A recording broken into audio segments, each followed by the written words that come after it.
আসসালামু আলাইকুম এভরিওয়ান। চলে আসলাম নতুন আরও একটি ব্লগ নিয়ে। কেমন আছেন সবাই? আশা করছি অনেক ভালো আছেন।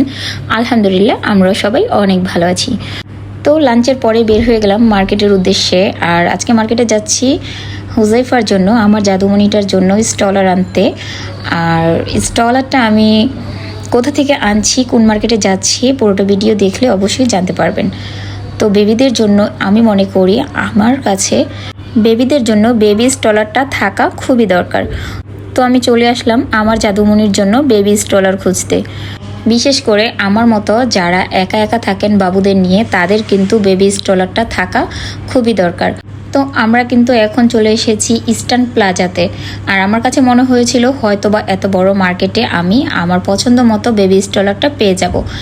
এই যে যেরকমটা দেখাচ্ছিল, আমি কিন্তু এরকমটা নিতে চাচ্ছিলাম না। তারপরও ওনারা যেহেতু বলল যে দেখাই, তাই আমরা দেখলাম।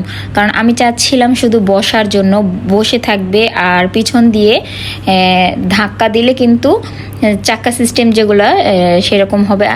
আমি বাসায় বসে বসে যখন বাবুকে নিয়ে বোরিং হয়ে যায় তখন খুবই মিস করি যে আমার একটা স্টলার খুবই দরকার, খুবই দরকার। তো অনেক কিছু চিন্তা ভাবনা করে কিন্তু আমি অনলাইনেও অনেকগুলো দেখেছি। আর আমি অনলাইন থেকেই একটা অর্ডার করতে চেয়েছিলাম। তারা বলল যে ঈদের আগে আমাকে ডেলিভারি দিতে পারবে না। তাই আমি মার্কেটে চলে আসলাম খোঁজার জন্য। তো এখানে আমি ফেল হয়ে গেলাম। এই মার্কেটে কিন্তু আমি যেটা চাচ্ছিলাম সেটা নেই। তো তাই বাবুর জন্য এখান থেকে কিছু ছোট ছোট খেলনা নিয়ে যাচ্ছি, যেগুলো হাতে নিয়ে দৌড়ে দৌড়ে খেলতে পারবে আমার জাদুমণিটা। তারপরে এখন আমরা যাব নিউ মার্কেটে। এখান থেকে ওই দোকানদার ভাইয়া বলল যে নিউ মার্কেটে একটা দোকান আছে, সেখানে আপনারা পেতে পারেন। তো সেই দোকানেই এখন যাব। যাওয়ার আগে কয়েকটা খেলনা কিনে নিলাম। আর আপনাদের ভাইয়ার সাথে আসার কথা ছিল। আপনাদের ভাইয়া আমাকে বলেছিল যে বিকেল টাইমে আমাকে নিউ মার্কেটে নিয়ে যাবে, কিন্তু না, আমার আর তর হয়েছিল না। উনি যদি আবার যেতে না পারে, তাই কিন্তু আমি নাফিন মিসকে নিয়ে চলে এসেছিলাম। তো এই যে আমরা কিন্তু নিউ মার্কেট থেকে চলে এসেছি। সেইখানেও কিন্তু আমাকে একটা বেবি স্টলার দেখিয়েছিল। সেই ভাইয়াটা যে দোকানের কথা বলেছিল সেই দোকানে গিয়েছিলাম। আর সেখানেও দেখাইছিল, কিন্তু আমার কাছে পছন্দ হয়নি, একটু নর্মাল টাইপের মনে হয়েছে। আসলে একটা জিনিস আমরা যখন পছন্দ করে ফেলি তখন কিন্তু বাকি আরও 10টা জিনিস দেখালেও ভালো লাগে না। তাই আমি ভেবে রেখেছি যে ঈদের পরই আমি সেইটাই নিব, অনলাইনে যেটা দেখেছিলাম। তাই এখন আর স্টলার কিনা হলো না, কিন্তু বাবুর জন্য কয়েকটা জামা কাপড় আর খেলনা নিয়ে বাসায় চলে যাচ্ছি। কান্না করতেছো কেন? কেন কান্না করতেছো? যাবো না তো, কোথাও যাবো না তো, যাবো না তো। একটু বোরকাটা খুইলে নেই, গরম লাগে। খুলি। কান্না করতেছো? মামুনি চলে যাবো।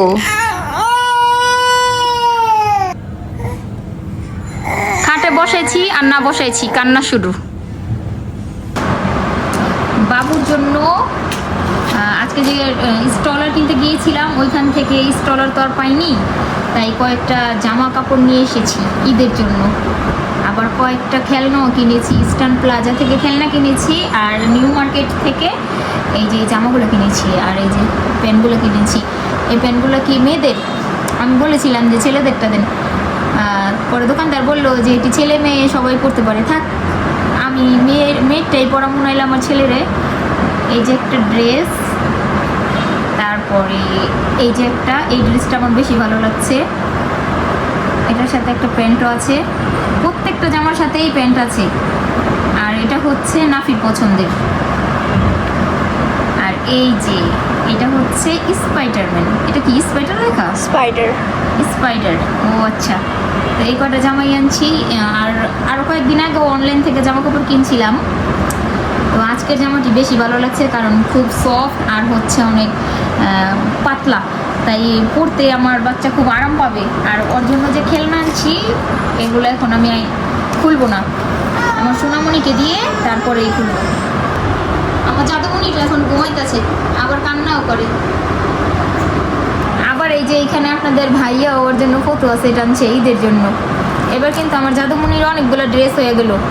এই যে 3টা ফটো আছে, টানছে। আপনাদের ভাইয়া খালি ফটো আছে টিয়ানে। এই যে অনলাইন থেকে আমি যে ড্রেসগুলো কিনছিলাম, এই যে ভাইরাল যে ড্রেসগুলো, এই যে I love my mom dad, এগুলোই কিনে দিয়েছি। আর এই জামাগুলো একটু বড় বড়, তাই এখন পরাবো না, ঈদের সময় যখন একটু হাঁটা শিখবে তখন পরতে পারবো এগুলা। এখানে কিন্তু 5টা সেট ছিল, আর আমি 3টা নিয়েছি, 2টা ফেরত দিয়ে দিয়েছি ডেলিভারি ম্যানকে, কারণ একটু সমস্যা ছিল তাই 3টা নিয়েছি।